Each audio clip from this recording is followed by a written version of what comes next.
হ্যাঁ যুবক, রক্তই সমাধান, শাহাদাতের খুনই সমাধান। কোন হিন্দু বেঈমান এই জমিনে আমরা কোনদিন তাদের উপরে কোনো জুলুম করি নাই। বাংলাদেশের জমিনে আবহমান কাল ধরে হিন্দুরা আমাদের সাথে শান্তিপূর্ণভাবে অবস্থান করছে, কারো উপরে আমরা জুলুম করি নাই। 5ই আগস্টের পরে আমার মুসলমান সন্তানরা হিন্দুদের মন্দির পাহারা দিছে। বেঈমানে ইসকনের বেঈমানরা তার বদলায় আমার ভাইরে জবাই করে দিছে, জবাই করে দিবে।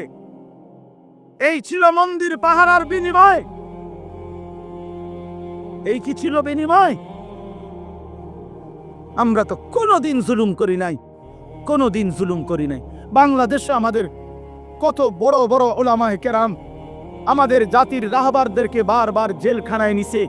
আমাদের আল্লামা মামুনুল হককে জেলে নিছে, আমাদের আল্লামা সাখাওয়াত হোসেন রাজিকে জেলে নিছে, আমাদের গাজী ইয়াকুব উসমানী ভাইকে জেলে নিছে, আমাদের শত শত উলামায়ে কেরামকে জেলে নিছে।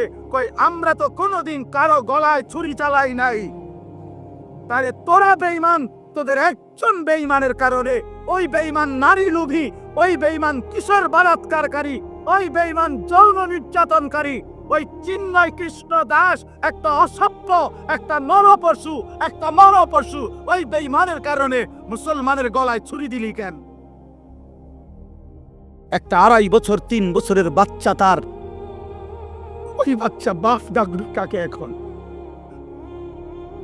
অ্যাডভোকেট সাইফুল ইসলাম আলিফের 3 বছরের একটা বাচ্চা আছে, ওর স্ত্রী 3 মাসের সন্তান সম্ভবা, গর্ভবতী নারী, স্বামী হারা, এতিম সন্তান, বাপ হারা। তোমরা ছেলেরা, অনুরোধ করছি ছেলেরা, বাপ তোমরা জানো না এটা প্রমাণ করে দিছে দুশ্মন, পাইলে তোমারে জবাই করে দিবে। বেডি চাইও না, বেডি চাইও না, ছেড়ে দাও। বেডির পিছনে জীবন শেষ করো না, নর্তকীর পিছনে জীবন শেষ করো না ছেলেরা। ভুল করতেছ, ভুল করতেছ। বেঈমান পাইলে তোমারে বা আমারে হুজুর দেখবে না। বিষয়টা হুজুরের লগে না, বিষয়টা ইমানদারের সাথে। কি ইমানদারের সাথে কিনা বলেন? তুমি যত রঙেই সাজো, তোমার চুল ড্রেস আপ যাই বানাও, তোমার আইডেন্টি কার্ড তুমি ছিঁড়ে ফেলবা কেমনে? তুমি যে মুসলমান, তোমার এনআইডি তুমি ছাড়বা কেমনে? তোমার ভোটার আইডি কার্ড তুমি বাদ দিবা কেমনে? তোমার জন্ম নিবন্ধন তুমি বাদ দিবা কেমনে? তোমার পাসপোর্টে তোমার ঠিকানা বাদ দিবা কেমনে? তুমি মুসলমান, এই পরিচয় তো ভুলতে পারবা না, ছিঁড়তে পারবা না, মুছতে পারবা না। অতএব ঈমান নিয়েই বাঁচতে শিখো, জান দিয়েই বাঁচতে শিখো, শাহাদাতের খুন নিয়েই বাঁচতে শিখো ইনশাআল্লাহ। শহীদের রক্তের উপরে, সাইফুল ইসলামের রক্তের উপরে ইনশাআল্লাহ ইসকনের কবর হবে, ইনশাআল্লাহ কবর হবে, ইনশাআল্লাহ, ইনশাআল্লাহ, কোনো সন্দেহ নাই। ওই বেঈমান হেরে যাবে ইনশাআল্লাহ। ওরা জানে না ভারত, ওরা জানে না 550 বছর এই গোটা হিন্দুস্তান, পাকিস্তান, ভারত, বাংলাদেশের পুরা উপমহাদেশ মুসলমানরাই শাসন করেছিল। তুমি সংখ্যা কম মনে করছো? হ্যাঁ মুসলমান, তোমার 110 কোটি না 310 কোটি হোক, ইমানদার অল্পই অসংখ্য বেঈমানের মোকাবেলায় যথেষ্ট। আমার ছেলেরা যেদিন জাগবে, আমার নওজওয়ানরা যেদিন জাগবে, সেদিন ভারতের হাত পাও টিকবে না ইনশাআল্লাহ। আল্লাহ আমাদেরকে তৌফিক দান করেন, আল্লাহ আমাদেরকে হিম্মত দান করেন, আল্লাহ আমাদের যুবকদেরকে আগামীর ইসলামের জন্য কবুল করে নেই। আগামীর স্বপ্ন দেখি আমরা তোমাদেরকে নিয়ে ইনশাআল্লাহ। আমি চলে যাই, কোনো সমস্যা নাই। আনিসুর রহমানের রক্তে জমিন ভেসে যাক, কোনো অসুবিধা নাই।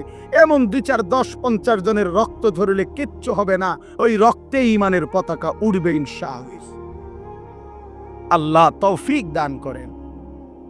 চলো ভাই, আল্লাহ তাআলা বললেন এই মক্কার কাফিরদের, কুরাইশদের এই হালাতের উপরে আল্লাহ তাআলা কি বললেন? আল্লাহ তাআলা বললেন আলহাকুমুত তাকাসুর। এইবার তরজমা শুনেন, তাইলেই কথা শেষ। আল্লাহ তাআলা বললেন আলহাকুমুত তাকাসুর হাত্তা জুরতুমুল মাকাবির। আল্লাহ বলেন, হায় বান্দা কি করলা? অর্থ সম্পদ, ঘর বাড়ি, বংশধর, এই দুনিয়া নিয়া বাড়াইবার নেশা তোমাদেরকে আলহাকুম দুনিয়ার মধ্যে ডুবাইয়া ফেললো, আখেরাত ভুলাইয়া দিল। এই আল্লাহকুম শব্দের অর্থ দুইটা, শাগালাকুম, আনসাকুম। এক অর্থ হইল তাকাসুর শব্দের অর্থ হলো বাড়ানোর নেশা। এই কথাটা বুঝছিলি? কিসের নেশা? বাড়ানো, সম্পদ বাড়ানো, ক্ষমতা বাড়ানো, বংশধর বাড়ানো, নেতাগিরি ফেতাগিরি, এগুলোর মানে দুনিয়া বাড়ানোর নেশা তোমাদেরকে আল্লাহকুম আই শাগালাকুম ব্যস্ত করে ফেলছে ফিল দুনিয়া, দুনিয়ার ব্যাপারে। আর কি করছে? আনসাকুম আল আখিরা, আর তোমাদেরকে আখিরাত ভুলাই দিছে। এরই মধ্যে হাত্তা জুরতুমুল মাকাবির, একদিন তোমরা কবরেই পৌঁছে গেলা। কোথায় পৌঁছে গেলা? এই কি সুন্দর কথা! আল্লাহ বলছে আল্লাহকুমুত তাকাসুর। আমার বান্দা দুনিয়া বাড়ানোর নেশা করতে করতে, এ দুনিয়া দুনিয়া দুনিয়া করতে করতে হাত্তা জুরতুমুল মাকাবির, একদিন তোমরা কবরেই পৌঁছে গেলা। কই পৌঁছে গেলা? এই মানুষ বলে না, আরে কও কি, কালকেও তো তার লগে চা খাইছি, হে মারা গেছে, ইন্নালিল্লাহ। এরকম বলে কিনা মানুষ? আরে আরে কও কি, এই যে গত সোমবারে একসাথে গেলাম আমরা মুরাদনগর থেকে কোম্পানিগঞ্জে, সে মারা গেছে। এইভাবে অর্থাৎ এই দেখতে দেখতে নাই। আল্লাহ বলেন একদিন এই দুনিয়া দুনিয়া করে করে অর্থ বিত্ত টাকা পয়সা ঘর বাড়ি দালান, দেখবা দোতলার ছাদের কাম বাকি, তিনতলার আস্তর বাকি, খাট এখনো দোকানে বেটা এখনো দেয় নাই, হ্যাঁ সোফা বানানি শেষ হয় নাই, বিল্ডিং এর ইট গাঁথা শেষ হয় নাই, এখনো সবগুলো টার্গেট পূরণ হয় নাই।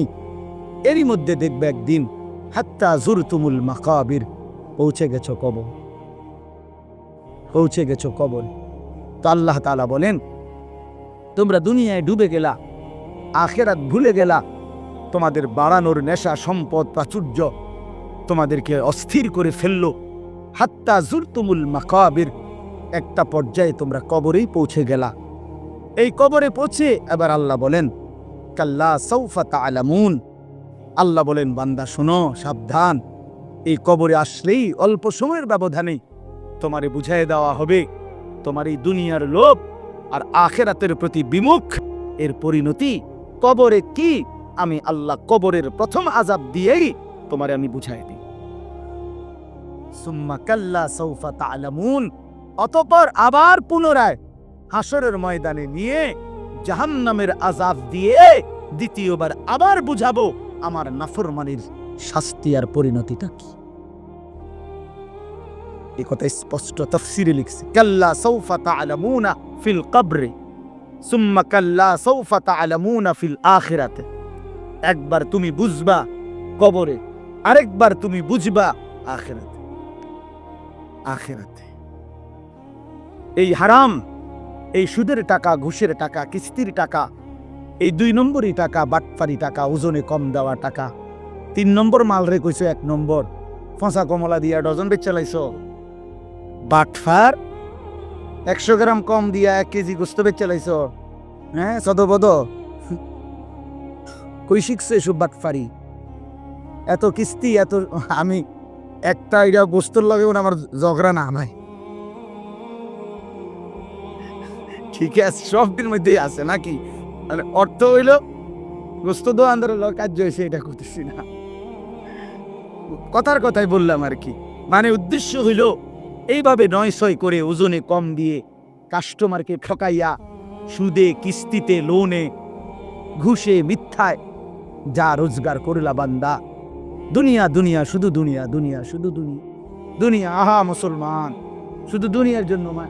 আজীব, আমার কাছে বিশ্বাস করেন আমার মনটা দোয়া চায় জোর, দোতলার ছাদ ডালাই দোয়া করে দেন, একটা মোটরসাইকেল কিনছি দোয়া করে দেন, দোয়া কর, এটা এই বিটটা লইছি দোয়া করে দেন, শুধু দুনিয়া, সব দুনিয়া শুধু দুনিয়া। এক লোক আমার ঘনিষ্ঠ একজন পরিচিত লোক ছিল, বিদেশ থেকে আসছে, তো আমারে খুব আবদার কইরা তার ঘরে নিছিল দাওয়াত খাওয়াইতে। তো আমি গিয়া ঢুকছি, তো আসছে মনে 7-10 দিন হবে, একটা বড় চ্যাপ্টার টেলিভিশন আনছে এরকম চওড়া, এটার যে উপরে বক্সটা এটা অন্য খুলছে না আর কি, এইটা দেখাই আমারে কইতেছে হুজুর 1,10,000 টাকা খরচ হয়েছে এটা পুরা আনতে, দোয়া করি। আজকের বিশ্বাস করে আমিও দোয়া করছি। আমি বলছি ভাই আমি দোয়া করি আপনার ঘরে যেন 24 ঘন্টা একটা সেকেন্ডের জন্য কারেন্ট না যায়, আপনার বউ বাচ্চা যেন 24 ঘন্টা নাচ গান সিনেমা নাটক যেন দেখতে পারে, দেখতে দেখতে যেন তারা কোনো ক্লান্ত না হয় এবং কোনো অসুবিধা না হয়, যেন আপনার টেলিভিশনে যেন কোনো ডিস্টার্ব না হয়। এইভাবে অনেকক্ষণ 2-3টা বলার পরে সে বলতেছে হুজুর বেশি রাগ হয়ে গেছেন নাকি, কারণ দোয়ার ডকে তো তাই বুঝছে যে, বুঝেন না কথাটা, দোয়ার শব্দেই তো তাই আন্দাজ করছে যে অবস্থা তো খুব খারাপ। তা আমি বললাম আপনি তো কইছেন দোয়া করতাম, তো আমি কি কইতাম, টেলিভিশনের দোয়া তো আপনি এগুলোই যে টেলিভিশন যাতে ঠিকমতো চলে, নাহলে কি দোয়া করতাম। তার মানে পরে লজ্জা পাইছে, বুঝছে যে না কথাটা আসলে ভুল বলে ফেললাম। তা আমার বাপ শুধু দুনিয়া চাইলেন। আল্লাহ নবী সাল্লাল্লাহু আলাইহি সাল্লাম বলেন ইয়াকুলু ইবনু আদামা মালি ওয়া মালি, হাই বনি আদম সারাক্ষণ কেবল বলো আমার মাল আমার মাল আমার মাল আমার মাল, ওয়া হাল্লাকা মিন মালিকা ইয়া ইবনা আদম। নবীজি বলেন কোথায় তোমার মাল বনি আদম? রাসূলুল্লাহর হাদিস, এই বেটা মাল কই তোমার? এই বাড়ি তোর সাথে নিয়ে যাও, এই 10 শতক জায়গা তোমার সাথে নিয়ে যাও, এই সোফাইগুলো তোমার, এগুলো সাথে করে নিয়ে যাও কবরে। তোমার তোমার না বললা? ওয়া হাল্লাকা ইয়া ইবনা আদম মিন মালিক, কই তোমার মাল কোথায় বান্দা? হে বনি আদম কই তোমার মাল? রাসূলুল্লাহর হাদিস এটা। এরপরে নবী বলেন শুনো তোমার মাল কেবল 3টা। কোন মানুষের মাল কয়টা? 1 নাম্বার মা আকালতা ফাআফনাইতা, যেটা তুমি সরাসরি খাইছো এটা তোমার, তোমার পেটে যেটা গেছে। 2 আও লাবিস্তা ফাআবলাইতা, যেটা তুমি সরাসরি গায়ে দিছো পোশাক তোমার গায়ে, এটা তোমার। আও তাসাদদাকতা ফাআমদাইতা, যেটা আল্লাহর রাস্তায় সাদাকা করছো, যাকাত ফিতরা দান সাদাকা, এতিম গরিব অসহায় ফকির মসজিদ মাদ্রাসা উলামায়ে কেরাম যেখানে খরচ করছো, ফাআমদাইতা, সেটা তুমি আখিরাতে পৌঁছাইছো, সেটা তোমার। এই কয়টা হলো? 3। যা খাইছো, যা পড়ছো, যা দান করছো। ওয়ামা সিওয়া যালিকা, আর বাকি সব কিছু ফাযাহিবুন, তোমার থেকে চলে যাবে, ওয়া তারিকুহু লিন্নাস, মানুষের জন্যই রেখে দেব। কি অসাধারণ হাদিস, কি সুন্দর নবী বুঝাই দিয়েছে। রাসূলুল্লাহ সাল্লাল্লাহু আলাইহি সাল্লাম বলেন লাউ আন্না লি ইবনি আদামা ওয়াদিয়াম মিন যাহাবিন, নবীজি বলেন কোন বনি আদমকে যদি একটা পাহাড় স্বর্ণ দেওয়া হয়, লা আহাব্বা আন ইয়াকুনা লাহু ওয়াদিয়ানে, সে চাইবে 2টা পাহাড় স্বর্ণ। ওয়ালান ইয়ামলা আফাহু ইল্লা তুরাব, এর করে নবীজি বলেন শোনো তার মুখ ভরবে না, নাফরমানের দুনিয়া লুভির মুখ ভরবে না, পেট ভরবে না, ইল্লা তুরাব, কবরের মাটি দেওয়া পর্যন্ত। তার মুখে যখন কবরের মাটি পুরাবে তখন তার পেট ভরবে, মুখ ভরবে। ওয়ালান ইয়ামলা আফাহু, তার মুখ ভরবে না, ইল্লা তুরাব। এজন্য বাপ আল্লাহ তাআলা বললেন আল্লাহাকুমুত তাকাসুর হাত্তা যুরতুমুল মাকাবির, দুনিয়ার লোভ, দুনিয়ার লোভ, আখিরাত থেকে ভুলে যাওয়া, এটা তোমাদেরকে দুনিয়া ব্যস্ত করে দিল, আখিরাত ভুলাইয়া দিল। একদিন তোমরা কবরস্থানে পৌঁছে জানতে পারবা তোমাদের এই নাফরমানির পরিণতি কি, আবার হাসরের ময়দানে জানতে পারবা। আমার ভাই এজন্য কবরের আযাব বড় বেশি ভয়ানক, বড় বেশি ভয়ানক। আল্লাহর নবী সাল্লাল্লাহু আলাইহি সাল্লাম বলেন 3টা প্রশ্নের জবাব যে কবরে দিতে পারবে না, নবীজি বলেন আল্লাহ তাআলার পক্ষ থেকে বলা হবে ফাফরিশুহু মিনান নার ওয়ালবাসুহু মিনান নার ওয়াফতাহু লাহু বাবান ইলান নার। এই ফেরেশতারা নাফরমানের কবরে জাহান্নামের বিছানা বিছিয়ে দাও, জাহান্নামের পোশাক পরিয়ে দাও, জাহান্নাম বরাবর দরজা খুলে দাও। এই হলো 1, ফেরেশতারা এটা করবে। 2 নাম্বার আল্লাহর নবী সাল্লাল্লাহু আলাইহি সাল্লাম বলেন ওয়ায়ুযায়্যাকু লাহু কবরুহু, 2 নম্বরে প্রিয় বন্ধু আমার আল্লাহ রাসূল বলছে কবর তারে একটা চাপ দিবে, কবরের মাটি সংকীর্ণ হয়ে যাবে, ডান পাশের মাটি বাম দিকে, বাম দিকের মাটি ডান দিকে, এভাবে চলবে। আল্লাহ রাসূল খোদার কসম বাপ, আমি যদি সামনে যাইতে পারতাম তাহলে বলতাম তোমার কাছে। আল্লাহর নবী সাল্লাল্লাহু আলাইহি সাল্লাম বলছে উম্মত, কবর এত জোরে চাপ দিবে নাফরমানকে, ডান পাশের হাজরের পাজরের এই হাড্ডি এগুলা ভাইঙ্গা বাম দিকে ঢুকে যাবে, বাম দিকের গুলো ডান দিকে ঢুকবে। কিভাবে? নবীজি বলছে হাত্তা তাখতালিফা আদলাউহু। আমাদের উস্তাদ আমগরে মাদ্রাসায় পড়াইবার সময় বুঝাইছিলেন যে নবী বলছেন এইভাবে দুই আঙ্গুল এইগুলো যেমন একটা আরেকটার মধ্যে ঢুকে যায়, আল্লাহর কসম পাজরের হাড্ডি এ পাশের গুলো এই পাশে এইভাবে ঢুকে যায়। প্রিয় বন্ধু আমার, ভাবতে শিখো। 3 নাম্বার, রাসূলুল্লাহ সাল্লাল্লাহু আলাইহি সাল্লাম বলেন ওয়ায়ুদরাবু লাহু, একজন ফেরেশতা আসবে তার কবরে। ফেরেশতা 2 গুণের অধিকারী। একজন ফেরেশতা আসবে নাফরমানের কবরে। গুণটা কি? ওহুয়া আ'মা ওয়া আসাম্মু, সে অন্ধ বধির। ওই ফেরেশতা কানেও দেখে না, চোখেও শোনে না। এই ফেরেশতা আইসা ইউদরাবু লাহু বিমিতরাকাতিন মিন হাদিদিন, লোহার একটা হাতুড়ি গুর্জ দিয়ে তারে একটা আঘাত করবে। দরবাতান বাইনা উযুনাইহি, 2 কান বরাবর। ফায়াসিহু সাইহাতান, নাফরমান একটা চিৎকার মারবে। ইয়াসমাউহা মান ইয়ালিহি ইল্লা সাকালাইন, মানুষ এবং জিন ব্যতীত আল্লাহর সমস্ত সৃষ্টি নাফরমানের চিৎকারটা শুনতে পাবে। ইলা ইয়াউমিল কিয়ামা, এভাবে কিয়ামত পর্যন্ত, এভাবে ইসরাফিলের ফু পর্যন্ত। বন্ধু আমার, রাসূলুল্লাহ সাল্লাল্লাহু আলাইহি ওয়াসাল্লামের জামানায় যারা কবরে, তারা আজ কত বছর? ১,৫০০ বছর। ইব্রাহিম আলাইহিস সালামের জামানায় যারা কবরে গেছে, তারা কবরের জীবনে পড়ে আছে আজ কত বছর? ভেবে দেখো ভাইয়া। নূহ আলাইহিস সালামের জামানায় যারা কবরে গেছে, তারা কবরের আযাব ভোগ করতেছে আজ কত বছর? সর্বশেষ যেই ব্যক্তি কবরে যাবে, উলামায়ে কেরাম, মুহাদ্দিসিনে কেরাম কেউ কেউ বলে তাকেও হয়তো কবরে অপেক্ষা করতে হবে সর্বশেষ ব্যক্তি ৪০,০০০ বছর। শেষ ব্যক্তিটার কবরে যদি আযাব হয়, তো তার অবস্থা কতক্ষণ অপেক্ষা করবে কবরে? কাল্লা সাউফা তা'লামুন সুম্মা কাল্লা সাউফা তা'লামুন। এবার শেষ কথা হলো কাল্লা লাউ তা'লামুনা ইলমাল ইয়াকিন লাতারাবুন্নাল জাহিম সুম্মা লাতারাবুন্নাহা আইনাল ইয়াকিন। আল্লাহ তাআলা বড় গুরুত্বপূর্ণ এবার বলছে, বান্দা শোনো, এই কথা শেষ করে দিচ্ছি আরেকটু 5টা মিনিট। আল্লাহ তাআলা বলে, বান্দা আজকে কোরআনের মাধ্যমে, আমার রাসূলের হাদিসের মাধ্যমে, উলামায়ে কেরামের এই নসিহতের মাধ্যমে যদি আখিরাত, কবর, হাসর, মিজান, ফুলসিরাতের ব্যাপারে তোমার ইয়াকিন হয়ে যেত, বিশ্বাস হইতো, তাহলে ভালো হতো। লাউ তা'লামুনা ইলমাল ইয়াকিন, আহবান্দা যদি আজকে তুমি নিশ্চিত বিশ্বাস করতা, কত না ভালো হতো। কি ভালো হতো? তাইলে এখন তো তুমি নামাজ পড়তে পারতা, হালাল খাইতে পারতা, হারাম থেকে বাঁচতে পারতা। কিন্তু যদি পাত্তা না দাও, গুরুত্ব না দাও, তো মনে রেখো লাতারাবুন্নাল জাহিম, অল্প সময় পরে একদিন হাসরের ময়দানে তুমি তোমার নিজ চোখে জাহান্নামকে দেখবে। কি দেখবা?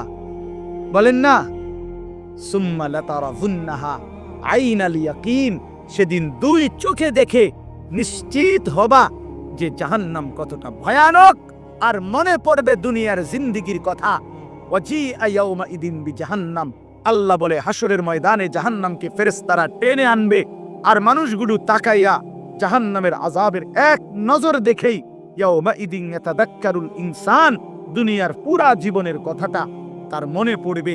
ওয়া আন্না লাহুদ যিকরা, কিন্তু মনে পড়ে সেদিন আল্লাহ বলে, এই বান্দা মনে পড়ে কি লাভ হবে? বুঝবা তো নিশ্চিত, আজ বুঝলে ভালো হইতো। কিন্তু সেদিন হাসরের ময়দানে জাহান্নামকে দেখে তুমি আইনুল ইয়াকিন, সুম্মা লাতারাবুন্নাহা আইনাল ইয়াকিন, তোমার চোখে দেখা জ্ঞান হইতো। আপনাদেরকে বুঝাই, এই যে এটা যে গ্লাস, আপনারা সবাই দেখতেছেন, কথা বলেন না কেন? এই যে গ্লাসটা আপনারা দেখতেছেন, কি দেখতেছেন? সবাই নিশ্চিত তো? কেমনে এত নিশ্চিত হলেন? এই যে চোখে দেখতেছি, আপনি কইলে হবে নাকি হুজুর গ্লাস আন্তাজি? ওরা কি বেকুব নি? কথা বুঝেন নাই? তাহলে এটা কি নিশ্চিত তো? এই যে আইনুল ইয়াকিন, এই যে চোখে দেখা নিশ্চিত। তাহলে আমি এটারে 1 কোটি বার গ্লাস কইলেও তো হইতো না। এটা কি টিস্যু বক্স? তো আল্লাহ তাআলা বলে, বান্দা জাহান্নাম তো চোখে দেখবা, সেদিন তোমার নিশ্চিত জ্ঞান হবে যে এটাই জাহান্নাম, এটাই আমার আযাবের ঘর, এটাই আমার সামনের গন্তব্য। কিন্তু সেদিন তো লাভ হবে, সেদিন তো লাভ হবে না। কিশোর ছেলে আমার, যুবক বন্ধু আমার, প্রিয় ভাই আমার, নষ্ট হইও না, চরিত্রহীন হইও না, দুশ্চরিত্র হইও না বন্ধু, অসৎ বন্ধুর পাল্লায় যাইও না, নারীর আসক্ত হইও না, মোবাইলের আড্ডা জুয়ার আড্ডায় যাইও না বন্ধু। জীবনটা খুব কষ্ট হবে, এখনো আগামীতে। সর্বশেষ কথা হলো সুম্মা লা তুসআলুন্না ইয়াউমাইদিন আনিন নাঈম। আল্লাহ তাআলা বলেন, অতঃপর হাসরের ময়দানে নিয়ে বান্দা মনে রেখো, আমার দেওয়া দুনিয়াতে আমি আল্লাহ বিন্দু বিসর্গ যত নেয়ামত দিয়েছি, আমার দেওয়া এই আসমান জমিন চন্দ্র সূর্য গ্রহ নক্ষত্র, আলো বাতাস রোদ বৃষ্টি, হাসি কান্না ফল ফুল ফসল ক্ষেত পানি সাগর নদী স্ত্রী সন্তান চোখ নাক কান হাত পাও নিঃশ্বাস, আমি আল্লাহ তাআলা যা দিয়েছি এক বিন্দু প্রতিটি বিন্দু বিসর্গ আমার নেয়ামত। আমি আল্লাহ জিজ্ঞেস করব, শুকর আদায় করছো কদ্দুর, নাফরমানি করেছো কদ্দুর। সুম্মা লা তুসআলুন্না ইয়াউমাইদিন আনিন নাঈম। প্রতিটি নেয়ামতের ব্যাপারে বান্দা জিজ্ঞেস করব, একটাও ছাড়ব না। প্রতিটা হাসি প্রতিটা কান্না হিসাব দিতে হবে, প্রতিটা চোখের পলক হিসাব দিতে হবে, নিঃশ্বাসের প্রতিটা হিসাব দিতে হবে, প্রতি ঢোক পানি যে পান করছো হিসাব দিতে হবে, প্রতি লোকমা খাবার খেয়েছ হিসাব দিতে হবে বন্ধু। চোখের প্রতিটা পলকের হিসাব দিতে হবে, কানের প্রতিটা শ্রবণের হিসাব দিতে হবে, কদমের প্রতিটা হাঁটার হিসাব দিতে হবে, হাতের প্রতিটা উঠানামার হিসাব দিতে হবে। প্রিয় বন্ধু আমার, ইন্নাস সামা ওয়াল বাসারা ওয়াল ফুআদা কুল্লু উলাইকা কানা আনহু মাসউলা। আল্লাহ বলে, মনে রেখো বান্দা, তোমার কান তোমার চোখ তোমার দিল তিনোটাকেই আমি আল্লাহ প্রশ্ন করব। তোমার দিলও বলে দিবে তুমি কি কি কল্পনা করছো। শাহিদা আলাইহিম সামাউহুম ওয়া আবসারুহুম ওয়া জুলুদুহুম। তোমার কান তোমার চোখ তোমার সারা দেহের চামড়া আমি আল্লাহর কাছে তোমার জিন্দেগীর সাক্ষ্য দিবে। ইয়াউমাইদিন তুহাদ্দিসু আখবারাহা। তোমার পায়ের নিচের জমিন তোমার ব্যাপারে সাক্ষ্য দিবে। আল্লাহ বারবার বলছে, পারো শেষ কথা। প্রিয় ভাই আমার, বাবারা আমার, প্রত্যেকেই ফিকির করেন, মানুষের ফিকির করেন, খাটফালমের না।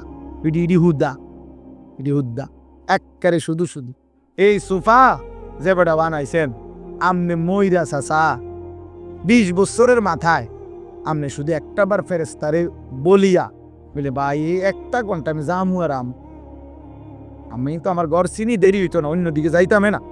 শুধু আমার ঘরে আমি বহুত কষ্টে খাট পালম সোফা ফার্নিচারটি বানাই দিয়েছিলাম, এটি কোনোটা নষ্ট হয়েছে নি, করতে চাই আসি। এই কথাটা বলিয়া যদি আপনি কবর থেকে 20টা বছরের মাথায় আরেকবার আইসা দেখেন, আমনের ঘরে ঢুকলে আপনি কিচ্ছু খুঁজা পাবেন না। যদি ফুতেরে আর নাতিরে বলেন, কিরে নাতি ফুত, আমি যে সোফাটি বানাইছিলাম যদি কই, ওই বলবো আব্বা এটি চলে না। কি কর না করি, আর গত 5-7 বছর আগে তো হালাই দিছি, এটি চলে না। ধোকা ধোকা, দুনিয়া ধোকা, ধোকা ধোকা ধোকা, ধোকার দুনিয়া। এজন্য মাঝ বয়সী বাবা আপনাদেরকে বলি, খাট পালম আর সোফা, ক্ষেত ফসল আর জমি, ইট বালু আর সিমেন্ট এর হিসাব না দিয়া স্ত্রী সন্তানের হিসাব দেন। ছেলেটা নামাজি কিনা, মেয়েটা পর্দানসীন কিনা, স্ত্রী পর্দানসীন কিনা, ছেলের বউ পর্দা করে কিনা, মেয়ের জামাই আপনার হালাল খায় কিনা, ছেলের রোজগার হালাল কিনা, ঘরের টেলিভিশন বন্ধ কিনা, সকলে আল্লাহর কোরআন পড়ে কিনা, সবাই ফজরের নামাজ পড়ে কিনা। বেড়া হইলে এই মাইক দিয়া এনে এনে খারাইয়া কোন কোন হ্যাঁ আপনি বলেন ভিডিও হইবে, এখন রেকর্ডিং হইবে, কোন আসেন। আমার আব্বা মৃত্যুর সময় আমরা 5 ভাই 3 বোন, আর আমাদের ছেলে মেয়ে মিল্লা 25 জন। আলহামদুলিল্লাহ, আল্লাহকে সাক্ষী রেখা বলি, এই 24-25 জন ছেলে মেয়ে নাতি নাতনি মিলে আমার আব্বা লম্বা করে বিছানো ঘরে ছিল। আব্বার চারদিকে আমরা জীবিত, তখন শেষ অবস্থা আব্বার, আল্লাহর কোরআন পড়তেছিলাম, ছোট বাচ্চাগুলো পর্যন্ত। এই অবস্থায় আমার বাবার দুনিয়া থেকে বিদায় নিছে। আমি আমার মারে বলছিলাম, মা আপনি কাইদেন না মা, একটু পরে বাফেরে কবরে যদি ফেরেশতা প্রশ্ন করে মান রব্বুক, তোমার রবকে, তো আমার বাপ বলবে ফেরেশতা, রবের কোরআন পড়ার জন্য 25 জনকে জমিনের উপরে রাইখা আসছি। রব চিনব না কেন রে বেটা? রব চিনব না কেন? রব চিনব না কেন? আল্লাহকে চিনব না কেন? মালিক কেমনে না চিনে? মনিব কেমনে না চিনে বাপ? এজন্য আজকে নিয়ত করি আমরা ইনশাআল্লাহ সেজদা করব ইনশাআল্লাহ। ছেলেরা ভাইয়া নিয়ত করছো নি ভাইয়া?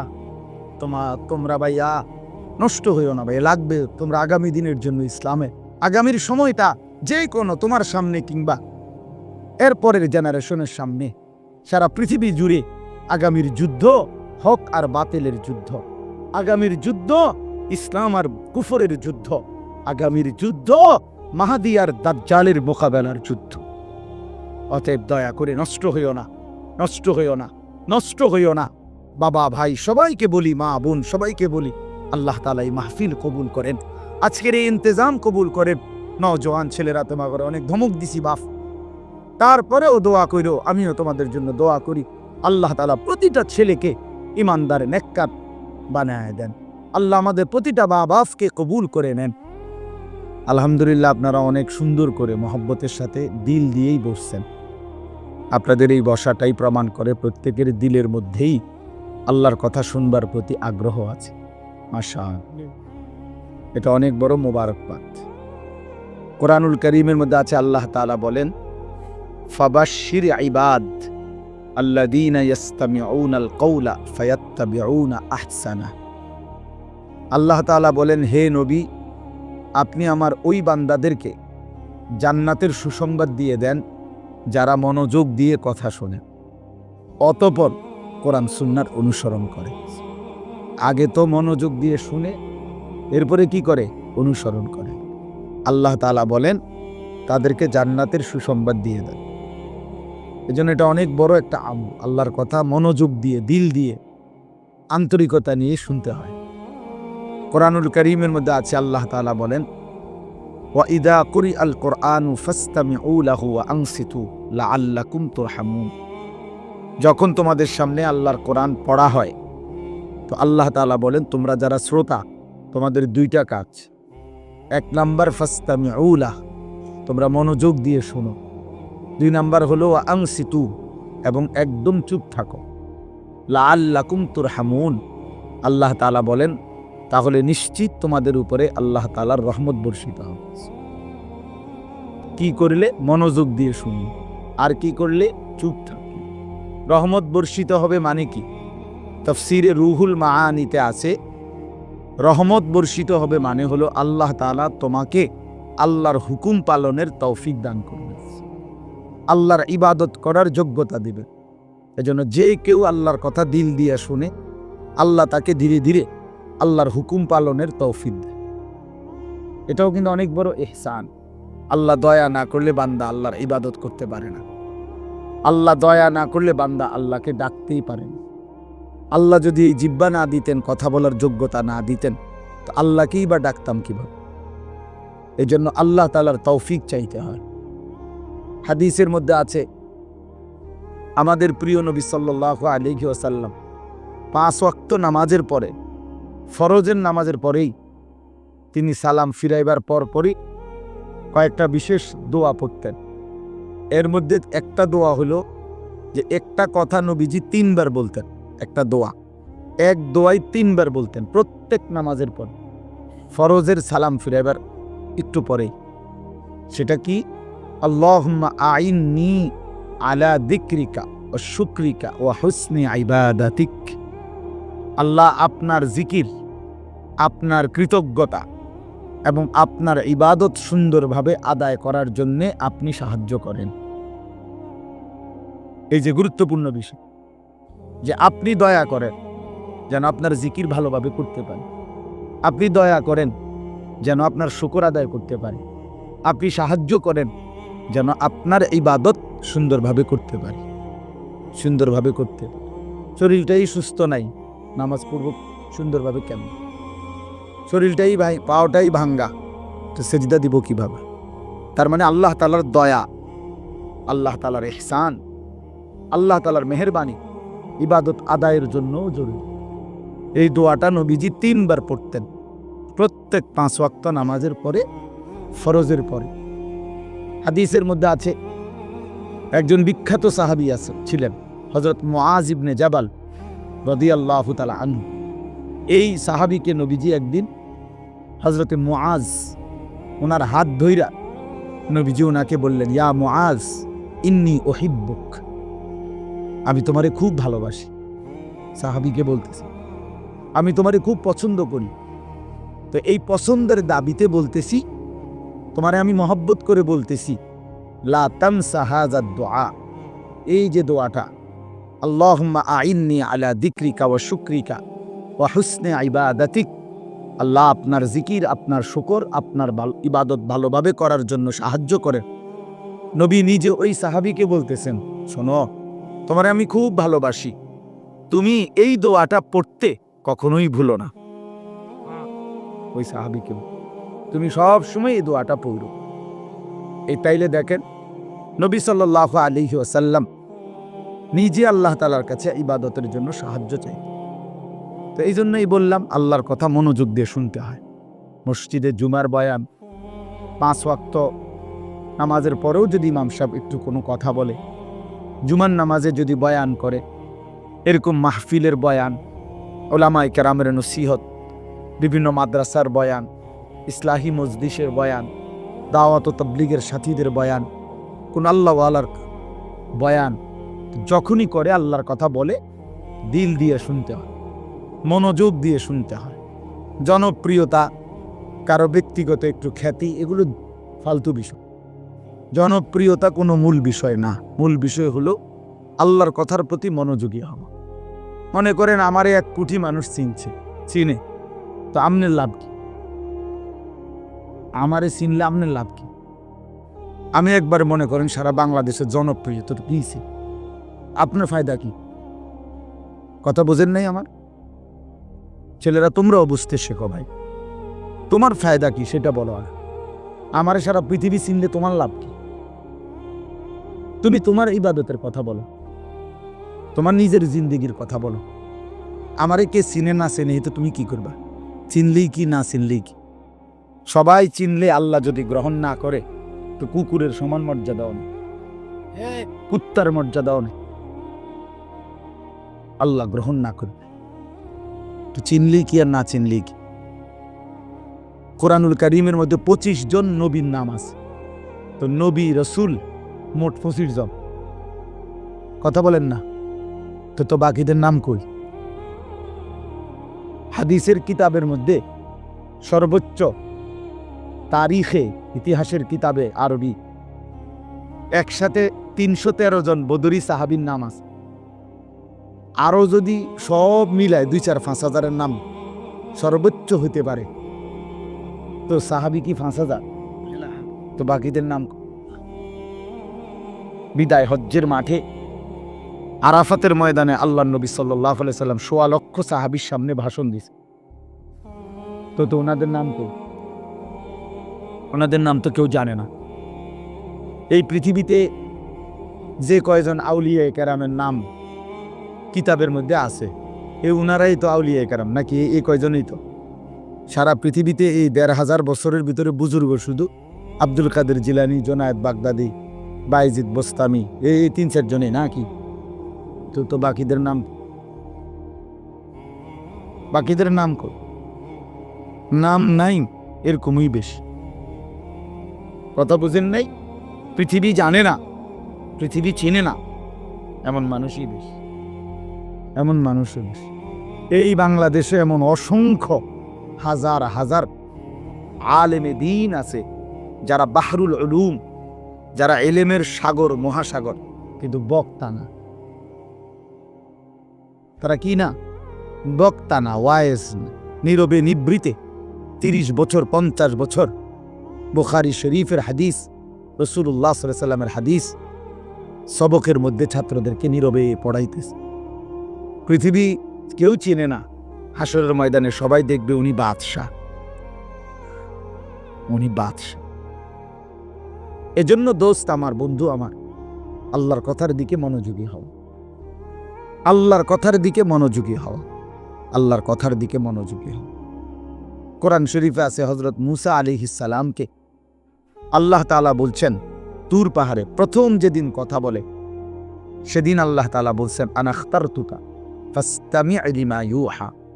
মূসা, তোমাকে এখানে কথা বলার জন্য আমি বাছাই করছি, তোমারে আমি পছন্দ করছি। এখন আমি যা ওহী করব, যা বলবো, আমার কথাগুলো ফাসতামি', মনোযোগ দিয়ে শোনো। এজন্য প্রিয় বন্ধু আমার, বাপ আমার, ভাই আমার, নওজোয়ান সাথী, এটা মনে রেখো যে আল্লাহ তাআলা আমাদেরকে বাছাই করে এখানে বসাইছে। আল্লাহ যেন বলতেছেন, বান্দা, আমি একজন মৌলবী পাঠাইছি, ওর থেকে আমার কয়টা কথা শোন, কথা আমার বন্ধুর, ওই এরে আমি পাঠাইছি, ওর থেকে কিছুটা শোন। তো এই জন্য আল্লাহর কথার দিকে কি হওয়া? মনোযোগী হওয়া। রাসূলুল্লাহ সাল্লাল্লাহু আলাইহি সাল্লামের কথার দিকে মনোযোগী হওয়া। এতে করে একটু আন্তরিকতা দেখলে, মনোযোগ দেখলে, আগ্রহ দেখলে আল্লাহ তাআলা তার চাইতে এগিয়ে হেদায়েত দিয়ে দেন। ওয়া ইয়াহদি ইলাইহি মান ইউনিব। আল্লাহ তাআলা বলেন, যে আমার দিকে ঝুঁকে আসে আমি আল্লাহ তাআলা তাকে তার চাইতে এগিয়ে হেদায়েত দিয়ে থাকি।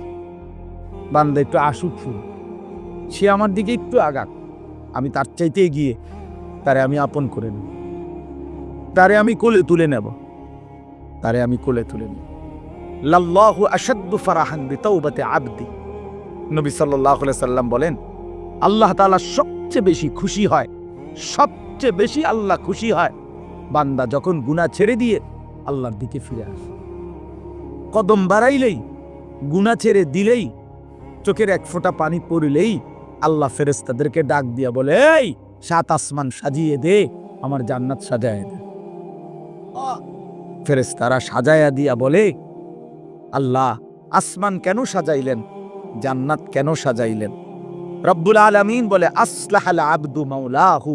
শোনো, এক গোলাম আজকে তার মনিবের সাথে সম্পর্ক ঠিক করে ফেলছে। আমার এক গোলাম আমার থেকে চলে গেছিল রে বহুদিন, ওই আমারে অনেক দিন সেজদা দেয় নাই, অনেক দিন সে আমারে ডাকে নাই, বহুদিন হয় সে হালাল খায় নাই, অনেক দিন আমার নাফরমানি করছিল, আজ সে আমার কাছে ফিরে আসছে। আমার বান্দা তওবা করছে, আমার বান্দা নিজের ভুল বুঝতে পারছে, পেছনের গুনাহ ছেড়ে দিয়েছে, আগামীতে করবে না ওয়াদা দিছে। এই জন্য আমি এই খুশিতে আসমান সাজিয়ে দিলাম, জান্নাত সাজিয়ে দিলাম। এই জন্য বান্দা যখন আল্লাহর দিকে ফিরে আসে, ঝুঁকে আসে, আল্লাহ তাআলা ভীষণ খুশি হয়, ভীষণ খুশি হয়। ইন আতাইতানি লাইলান আতাইতুকা লাইলান ওয়া ইন আতাইতানি নাহারান আতাইতুকা নাহারান। হাদিসে কুদসি এটা। আল্লাহ বলে, বান্দা, তুমি যদি গুনাহ নিয়ে মাগফিরাতের জন্য রাত গভীরে আসো, আমি মাগফিরাত নিয়ে, রহমত নিয়ে রাত গভীরেই তোমার কাছে আসো। ওয়া ইন আতাইতানি নাহারান আতাইতুকা নাহারান। তুমি যদি দিনের আলোতে আসো মাফ চাইতে, আমি মাগফিরাত নিয়ে দিনের আলোতেই আসো। তুমি আসবে যখন, আমি আসবো ঠিক তখন, ঠিক তখন আমি আসবই তোমার কাছে, আমি আছি বান্দা। ওয়া নাহনু আকরাবু ইলাইহি মিন হাবলিল ওয়ারিদ। আমি তোমার গর্দানের রগ, যেটা ছিঁড়ে গেলে তোমার মৃত্যু, সেই শাহরগ গর্দানের রগ, এর চাইতেও আমি তোমার কাছে। তুমি একটা ডাক দাও, আমার আরশ আজিম নড়েও। ফাইজা সাআলাকা ইবাদি আন্নী ফাইন্নী করিব। আল্লাহ বলে, আমার বান্দা যখন আমার কাছে কিছু চায়, আমারে ডাক দেয়, হাত পাতে, তা আমি আল্লাহ একদম কাছে। উজিবু দাওয়াতাদ দাঈ ইজা দাআনি। বান্দা যখনই ডাক দেয়, আমি তখনই তার ডাকে সাড়া দেই, সাড়া দেই। জিন্দেগির সব প্রয়োজন আল্লাহর কাছ থেকেই চাওয়া উচিত। দুর্ভাগ্য এক জাতি আমরা এমন মুসলমান হয়ে গেলাম যারা নিজেদের কোনো প্রয়োজনে আল্লাহর কাছে চাওয়ার অভ্যাস আমাদের নাই। আল্লাহর কাছে চাওয়ার অভ্যাস খুব কম, খুব দোয়া করার মানসিকতাই আপনাদের মধ্যে কম। ওই শুধু ড্রাইভার টোকায়, ড্রাইভার মানে হুজুর, হুজুর কেবল হুজুর টোয়া, হুজুর দিয়া দোয়া করানো, হুজুর দিয়া। আরে ভাই, হুজুর দিয়ে দোয়া করানো নিষেধ না, হুজুর দোয়া করবে ঠিক আছে, কিন্তু নিজের আহাজারি, নিজের চোখের পানি, নিজের কান্না, নিজের আরজি নিজেই আল্লাহর কাছে পেশ করা উচিত। বান্দার কাকুতি মিনতি আল্লাহর খুব পছন্দ, আল্লাহর খুব পছন্দ, আল্লাহ তাআলার খুব পছন্দ। হাদিসে আছে বুখারীতে, ফাওয়াল্লাহি লা ইয়ামাল্লাল্লাহু হাত্তা তামাল্লু। নবীজি বলছেন, আল্লাহর কসম উম্মত, তোমরা চাইতে চাইতে আল্লাহর কাছে ক্লান্ত হয়ে যাবে, কিন্তু রব্বে করিম দিতে দিতে একবারও ক্লান্ত হবেন না। লা ইয়ামাল্লাল্লাহ, তিনি ক্লান্ত হবেন। তুমি চাও বাংলা, বারবার বলো, বারবার বলো, বারবার বলো। এজন্য বাপ নিজেদের সব প্রয়োজন আল্লাহর কাছে বলবেন। রাসূলুল্লাহ সাল্লাল্লাহু আলাইহি সাল্লাম বলছেন, হাত্তা শিরাকান আলাইক, তোমার জুতার স্যান্ডেলের যে ফিতা, স্যান্ডেলের ফিতাটাও যদি ছিঁড়ে যায় তাহলে সেটাও তুমি আল্লাহর কাছে বলো। স্যান্ডেলের ফিতাটা ছিঁড়ে গেল, আল্লাহকে জানাও, মাওলা আমার একটা ছোট্ট মুসিবত হয়ে গেছে, আমার ফিতাটা স্যান্ডেলের ছিঁড়ে গেছে। এরে ভাইয়া, এইখানে এটা বুঝবেন না, বাংলাদেশের মাটি তো স্বাভাবিক, এই সময় স্যান্ডেলের ফিতা ছিঁড়ে গেলে তেমন অসুবিধা নেই, কিন্তু আরাফাতের ময়দানে স্যান্ডেলের ফিতাটা ছিঁড়ে গেলে তাইলে টের পাওয়া যাবে স্যান্ডেল কারে কয় আর ফিতা কারে কয়। বুঝেন নাই?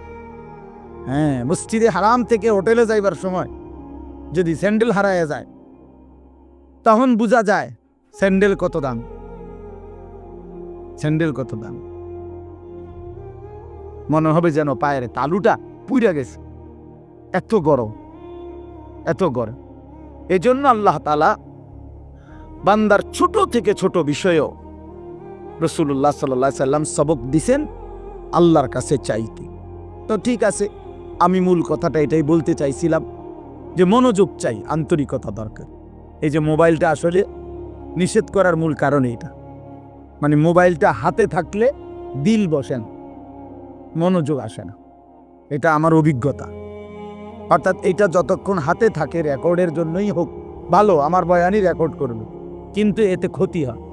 অর্থাৎ তার দিলের মধ্যে শুধু এটাই থাকে যে মোবাইলে উঠতেছে কিনা, তো এটা তখন আর তার নিজের জন্য অন্তরে আল্লাহর কথা বসে না, দিল জমে না।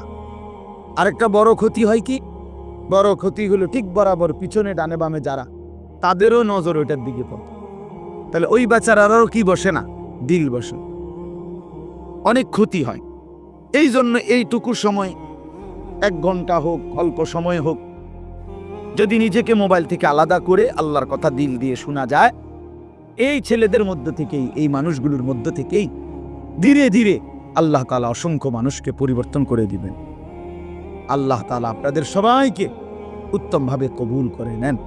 সবাই মনোযোগী হইলে ইনশাআল্লাহ বরকত হবে। আল্লাহ আমাদেরকে তৌফিক দান করে। কোরআনুল কারীমের 30 নম্বর পারা, কোরআনুল কারীমের 102 নম্বর সূরা, সূরাটা ছোট্ট সূরা, 102 নম্বর সূরা, 30 নম্বর পারা, সূরাটার নাম হলো তাকাসুর। এই সূরার আমি তেলাওয়াত করছি। সূরাটার মধ্যে মোট 8টা আয়াত, শুধু 8 আয়াত, ছোট সূরা। ইনশাআল্লাহ অল্প একটু সময়ের মধ্যে আমি এই সূরাটার সংক্ষিপ্ত তরজমা এবং তার সাথে প্রাসঙ্গিক অল্প কয়েকটা কথা বলি। আল্লাহ আমাদেরকে তৌফিক দেন। সবাই আন্তরিকভাবে শুনেন। আবারও অনুরোধ করতেছি, ডানে বামে কথা বইল না ভাই, নওজোয়ান ছেলে তোমরাও মনোযোগ দিয়ে শুনো বাপ, আল্লাহ তোমাদেরকে বরকত দিবে। এই সূরাটার একটা ফজিলত হলো, এই সূরার 8টা আয়াত মাত্র। প্রিয় নবী সাল্লাল্লাহু আলাইহি ওয়াসাল্লাম বলছেন, যে ব্যক্তি এই সূরা তাকাসুর একবার তেলাওয়াত করবে, তো আল্লাহ তাআলা তাকে 1000 আয়াত তেলাওয়াত করার সমপরিমাণ সওয়াব দান করবে।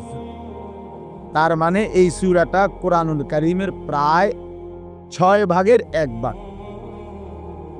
1/6, মানে 6 ভাগের 1 ভাগের সমান প্রায়।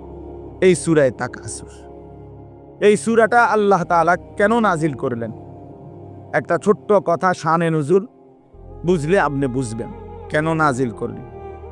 রাসূলুল্লাহ সাল্লাল্লাহু আলাইহি ওয়াসাল্লামের জামানায় মক্কার সবচেয়ে গুরুত্বপূর্ণ, রাসূলুল্লাহ সাল্লাল্লাহু আলাইহি সাল্লাম উনি মক্কায় থাকাকালীন মক্কার সবচেয়ে বড় গোত্রের নাম ছিল কুরাইশ। এটা আপনারা জানেন কিনা? নবীজির বংশই হলো কি এই কুরাইশ বংশ। এটা হলো মূল বংশের মূল গোড়া, একটা বড় গোড়া। বাকি এর অধীনে আরো ছোট ছোট গোত্র ছিল, শাখা। কথা বুঝছেন? আমার দাদা ধরেন মূল ছিল আমগো বাড়ি, তো এখন দাদার বাপ চাচারা 4 জন, মানে আমার দাদার ছেলে। তো এখন ওনাদেরও সংসার বড় হয়ে যাওয়াতে আমার জ্যাডার বাড়িও একটা নামে পরিচিত, আমগো বাড়িও একটা নামে পরিচিত। এমন হয় না? আলগা আলগা হয়ে গেছে এখন বড় ফ্যামিলি। জ্যাডারও মনে করেন 6-7 জন সন্তান, তাদের ছেলে পেলে নাতি নাতনি মিল্লা, তারা এক বাড়ি, আমরা এক বাড়ি। কিন্তু যদিও আমার দাদার বংশ আমরা এরকম আর কি। তো কুরাইশের অনেক শাখা গোত্র ছিল, কুরাইশের অধীনে আবার ছোট ছোট গোত্র। এদের একটা অভ্যাস ছিল, এরা প্রতিনিয়ত অবসর হইলেই তারা নিজেদের মধ্যে তর্ক বিতর্ক করত, নিজেদের অর্থ সম্পদ ক্ষমতা প্রভাব প্রতিপত্তি সন্তানাদি বংশধর কার কদ্দুর বেশি দুনিয়ার ফুটাঙ্গিরি এগুলা নিয়ে মাতব্বরি করত, অহংকার করতে আর বলতো, হিসাব দিত। হ্যাঁ বেটা আমার চাচা এই, আমার চাচতো ভাই একজন ডিসি, একজন এসপি, একজন হেই, আমরা বলে না এরকম মানুষ। অর্থাৎ এই এরা আপনার গর্ব অহংকার করত, সম্পদ নিয়ে বংশধর নিয়ে নিজেদের ক্ষমতা প্রভাব প্রতিপত্তি নিয়ে হিসাব দিত যে আমার এই আমার এই আমার এই। তো আরেক গোত্রের লগে যার লগে তর্ক করতো তারাও বলতো বেটা আমগোই তান আছে, আমগো এই আমগো এই, তো এগুলা তারাও বলতো। এর মধ্যে এক দুইটা গোত্র ছিল, বনু আব্দে মানাফ কুরাইশের একটা শাখা গোত্র, আরেকটা হলো বনু সাহাম, এরাও একটা শাখা গোত্র। এই 2 গোত্রের লোকদের মধ্যে একদিন তুমুল এই নিয়ে তর্ক লাগছে, ভীষণ তর্ক। এই দোনো গোত্রই নিজেদের বংশ গরিমা, অর্থ সম্পদের হিসাব, বিভিন্ন যুদ্ধে এক একজনের এক এক যোদ্ধাদের অবদান এবং নিজেদের শৌর্য বীর্য অহংকার বংশধর এগুলো বলতেছিল, বারবার শুনাইতেছে আর কি। হেরাও কইতেছে, বনু সাহাম বনু আব্দে মানাফ, দোনো পক্ষ বলতে বলতে অবস্থা দাঁড়াইছে এই, ওই বনু সাহাম গোত্র যারা, তারা দেখছে যে হিসাবে বনু আব্দে মানাফের সংখ্যা বাইরে গেছে, মানে বেশি হয়ে গেছে। এগো যা যা নাম দাম যা কইছে, যার যেই ক্ষমতা যার যেই অবস্থা, এতে করে এরা কমে যাইতেছে, হারিয়া যাইতেছে। কারা? বনু সাহাম গোত্র। তো এরা করছে কি, তখন এই বনু সাহাম গোত্র যখন দেখতেছে হেরে যাচ্ছে ওদের থেকে, এইবার তারার আর জীবিত লোক যারা, তারার আর হিসাব দিয়া পারতেছে না, মানে হেরার লগে কুলাইতেছে না। তো হেরা বলতেছে দিগাও, কই ও কবরস্থানে আসো, কই এসো কবরস্থানে আসো। হ্যাঁ বেটা কবরস্থানে আসবে না, মরে গেলে কিছে, আমরা মরা গুলোর হিসাব লো। এবার আমার যে চাচা মারা গেছে, আমি কি আসছিল জানো নি বেটা, যেটা কি আসছিল এই গেছে এবার কোথায়, কবরস্থানে গেছে, মানে মরা মানুষ সহ। যে বেচারা মরে গেছে তারও শান্তি নেই। এইবার সে কবরস্থানে তারা মানে দেখাইয়া মৃত মানুষদের হিসাব দিয়া নিজেদের বড়াই করতে শুরু করছে। কথা বুঝছেন কিনা বলে? অথচ জীবিত শেষ করে শেষ পর্যন্ত পৌঁছে গেছে কবরস্থান। মৃত মানুষদেরকে নিয়েও দুনিয়ার এই গর্ব অহংকার বড়াই, ক্ষমতার বড়াই, সম্পদের বড়াই, বংশের বড়াই, পরিবার জনগণের বড়াই এই করতেছিল, এইটা করতেছে। এমনকি মৃত মানুষদেরকে পর্যন্ত টেনে আনছে। এই অবস্থায় তাদের এই দিবানিশির এই তর্ক, এর মধ্যে যখন এই গোত্রটা বেশি বাড়াবাড়ি করলো, মানে কি করলো যে জীবিতদেরকে দিয়ে না ফাইরা শেষ পর্যন্ত কই গেল, কবরস্থানে গেল, তখন তারা এই প্রেক্ষাপটে আল্লাহ পাক রব্বুল আলামিন তাদের এই আলোচনা যে হায় মানুষ, তোমরা দুনিয়ার জন্য দুনিয়াতে ডুবে গিয়ে দুনিয়ার অর্থ বিত্ত সন্তান পরিবারের অহংকার করতে করতে শেষ পর্যন্ত কবরে পৌঁছাও হিসাব দিতে শুরু করলা দুনিয়া, অথচ আখেরাতকে ভুলে গেলা। নিজেদের কবর ভুলে গেলা, তাদের কবরে কি হচ্ছে তাও ভুলে গেলা, আখেরাত আর পরকালকে ভুলে গেলা। বান্দা, এটা কি করছো তুমি?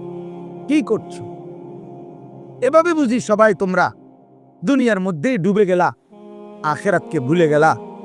কামটা কি করতেছো তোমরা? এটা কি কোনো কাজ হইল? এটা কি কোনো কথা হইল বান্দা? এই আল্লাহ তাআলা তখন এই অবস্থার প্রেক্ষাপটে কোরআনুল কারীমের এই সূরাটি আল্লাহ তাআলা নাজিল করেছেন।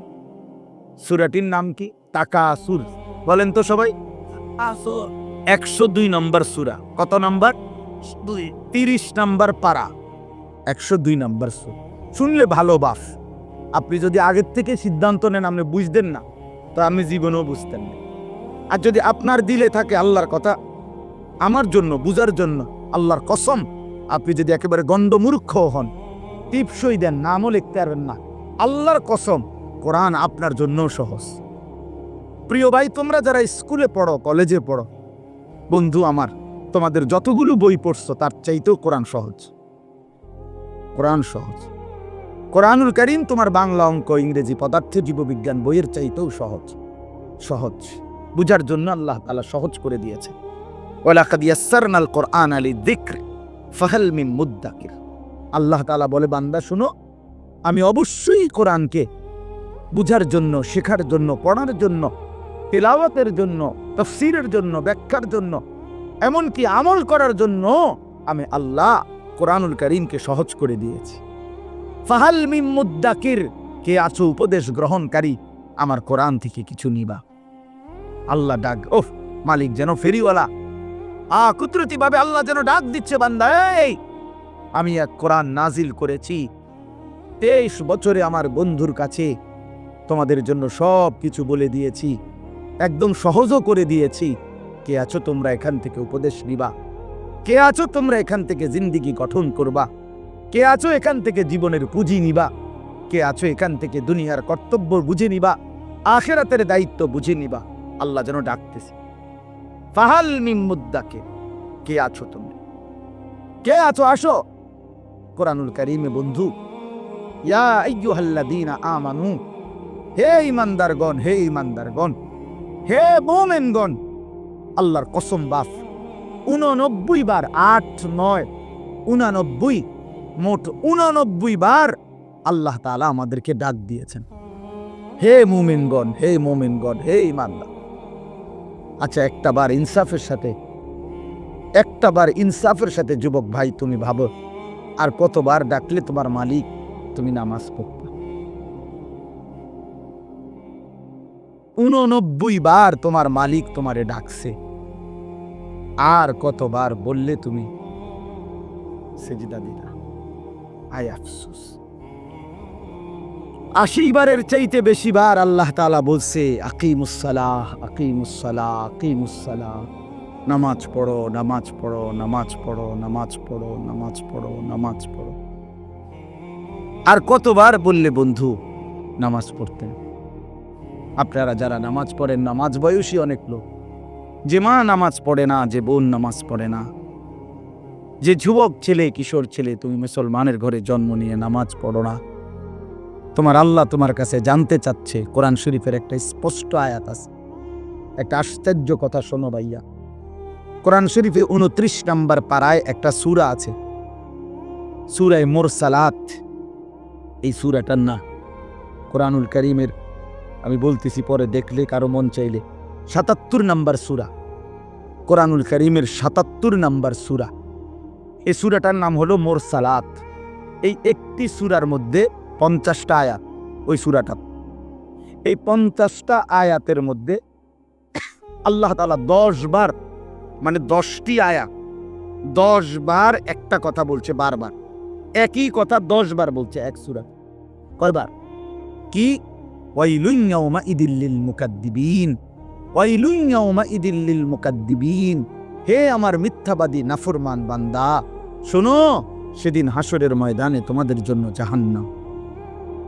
এই কথাইটা 10 বার বেশ এক সূরাতে। কেউরে ছেড়ে দেওয়া যাবে না, সাফ কথা মিয়া। মুসলমানের এই সন্তান আমাদের সন্তান, এরা আমাদের ছেলে। 16 বছর, 14 বছর, 18 বছরের বাপ, মুসলমানের বাচ্চা লাগাম ছাড়া এক জিন্দিগি যাপন করতেছে। মা বাবা, অভিভাবক, এলাকার মানুষ কারো কোনো তত্ত্বাবধান বলতে কিচ্ছু নাই। একটা মোবাইল আর ছেলেটা নিজে জন্তু জানোয়ারের মতো জিন্দিগি কাটাইতেছে। নিজের মতো খায়, নিজের মতো চুল রাখে, নিজের মতো জামা পরে, সারা রাত উলঙ্গ ছবি দেখে, অনলাইনে লাখ লাখ টাকা জুয়া খেলে, মেয়ের পিছনে ঘুরে উলঙ্গ দৃশ্য দেখে। এটা জানোয়ারের জিন্দিগি ছাড়া অন্য কোনো জীবন হতে পারে না বেটা। এটা মানুষের বাচ্চার জীবন নয়, এটা মুসলমানের সন্তানের জীবন নয় বেটা। মুসলমান এত পাগল না, মুসলমান এত ছাগল না। আজকে আমি জুমার নামাজে যাইতেছি, আমার এলাকার বাজার, গরু বাজার, আমি নিজ চোখে দেখছি, একের আল্লাহর কসম, আমার নিজ চোখে দেখছি ছাগল বাজারের মধ্যে যে ছাগলটি উঠছে, ওমা 3-4টা মানুষরূপী ছাগল আইতে ছাগলটির ভিডিও করতেছে। ওইটা কি ছাগল? তোরে কি কামড়াইছে? তোরে কোন শয়তানে কামড়াইছে তোরে? তুই ছাগল উড়াস কীর্তি বলে? একের কসম আল্লাহর, আমি নিজ চোখে দেখছি। আপনি বলেন না, ইনসাফের কথা বলো ভাই, তোমরা বলো ভাই, এটা কি? এই গরু বাজারের ছাগল এগুলো, তুই ছাগল, তুমি এক ছাগল না? তুমি এগুলো কেন উঠাচ্ছ? এতটুকু এহসাস, এতটুকু বিবেক তো থাকবে। আমি কি করছি? সারাটা দিন এটা কি জীবন মিয়া? সারাটা দিন মোবাইল, সারাটা দিন নারী, ছবি, নাচ, গান, উলঙ্গ দৃশ্য, সারাটা রাত জেনা বেবিচারের দৃশ্য। হায় রে মুসলমানের বাচ্চা, হায় রে বাপ, কে তোরে আল্লাহ চিনাইবে? বাপ, কে তোরে মালিক চিনাইবে? 365 দিনে, খোদার একটা বছরে তুমি কোনোদিন ফজরের নামাজ পড়ো না বন্ধু। কেউ কি নাই তোমার যে তোমারে মনে করায় দিবে যে তোমার একজন আল্লাহ আছে, কবর আছে, আখিরাত আছে? আহা, মা কোথায়, বাবা কোথায়? কেউ তার প্রতি কোনো মায়া নাই। ছেলেটা নষ্ট হয়ে যাইতেছে, চরিত্রহীন হয়ে যাইতেছে, চোখের সামনে একটা সুন্দর জীবন শেষ হয়ে যাচ্ছে, কারো কোনো আফসোস নেই।